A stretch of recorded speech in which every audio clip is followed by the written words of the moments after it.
get into books and we go behind the scenes and explore the real definition and meaning of what the book means.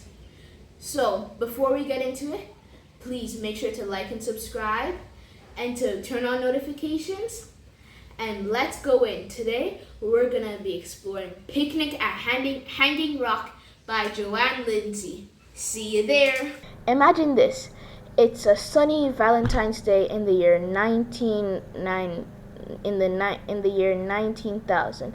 A group of girls from a fancy boarding school goes on a picnic to a huge strange rock formation called Hanging Rock.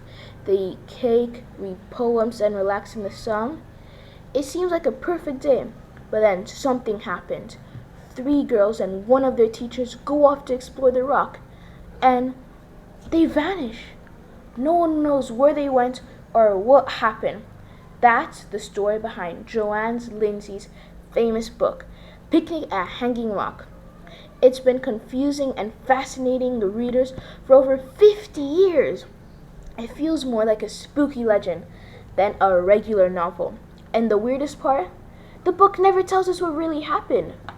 Today, we're going to explore the mystery, the strange setting, and why not knowing the answers makes the story even more powerful. Let's talk about the schoolgirls that came from Appleyard College. It's very strict. The girls wear tight clothes called corsets, following strict schedules, and are watched closely by their headmistress, Miss Appleyard. Everything is about rules and being proper. Now, think about Hanging Rock. It's the opposite. It's wild, ancient, and doesn't care about human rules. It's been around for millions of years.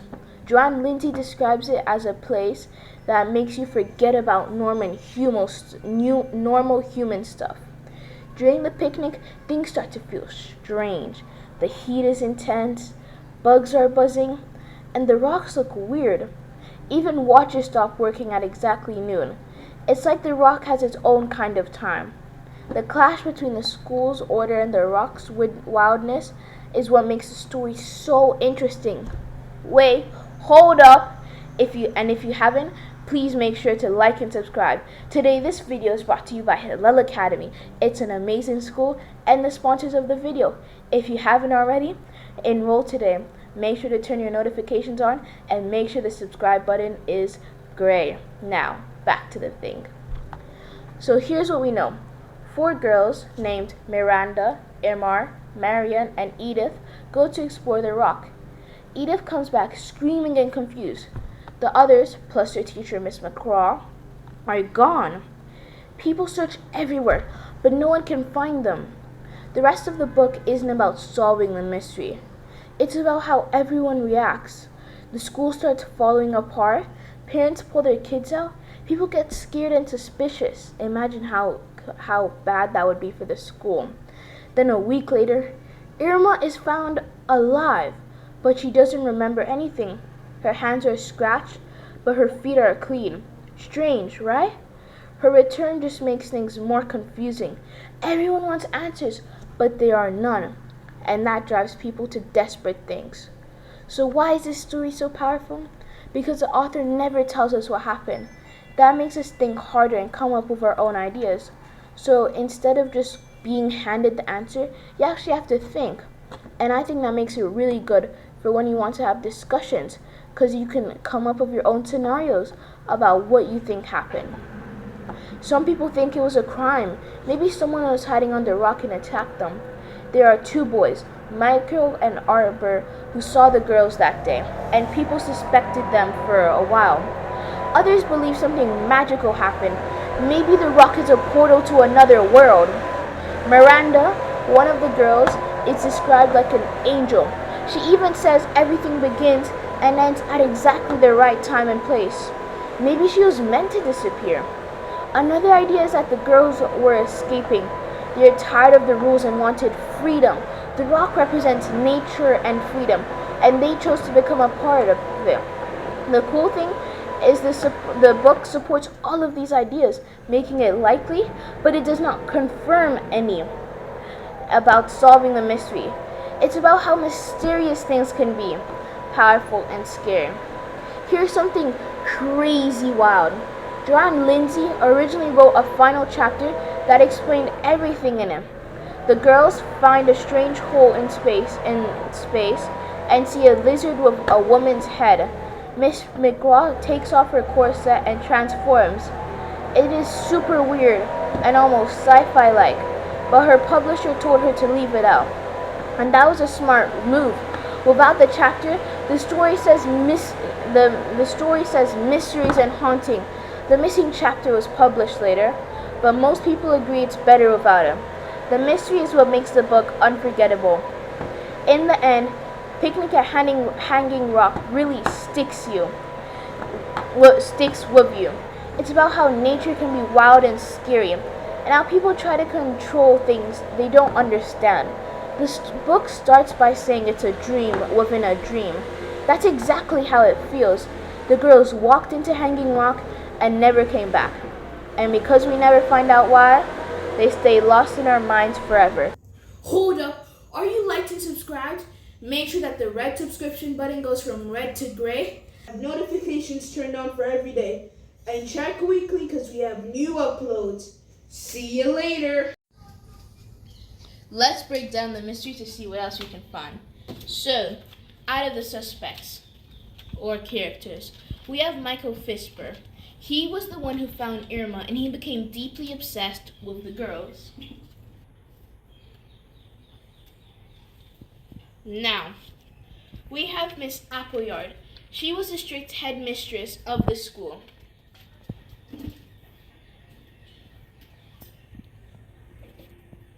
This was Sarah Wyberth, who some people might call a blessing in disguise. She got in trouble with Miss Appleyard, and then therefore Miss Appleyard told her she couldn't go on the trip. Greta McCraw. This one is a very suspicious one, as she came and she was a math teacher, and yet she still insisted on going with the girls. Then we have Edith, Miranda, Maria, and Irma. These are the victims. Irma was found a week later, and these were the other standard buyers. Irma. She was found 1 week after the incident occurred of the girls going missing. She was found without a corset, which is what she was wearing. After 1 week, she still had her fingernails clean, which makes it unlikely since the rock is very dirty. Dirt would probably get under them. And she had amnesia, which means she doesn't remember. And that begs the question. Is she telling the truth about not remembering? Why was her corset missing? And just why? It just doesn't make sense. Now let's move on to our next character. Next person, Michael Fitzherbert. What do we know about him? He was very eager to find the girls. Maybe he wanted to tell them something first, but who knows? He was the one who found Irma. Is it that he already knew where she was? It's just, how did he get to her first? And he saw something very disturbing. Could it be something, first he was so eager to help them, but he saw something that changed them? What are some of the questions we have? Why did he become so obsessed about this? And what did he see up there that disturbed him and traumatized him so much? It truly is a mystery. Next person, Greta McCraw. She was a math teacher. Why did she need to go up to the rock? Her reasons for going up were very weird and strange. She was very close. She didn't really tell you anything, which makes her a very strange suspect. Next person, Sarah Wyburn. She was devoted to Miranda. Why did she not? Did she get in? She also got in trouble by Miss Appleyard and was not allowed to go with the other girls. Did she know something and didn't want to go? Was it suicide when she died in the greenhouse? Just why for everything? Now, let's go on to the theories. This is where everything took place and where the rock. This is where everything took place and where the whole story is planted. This is where Irma was found. This is where all the girls went missing. This is the origin of the story.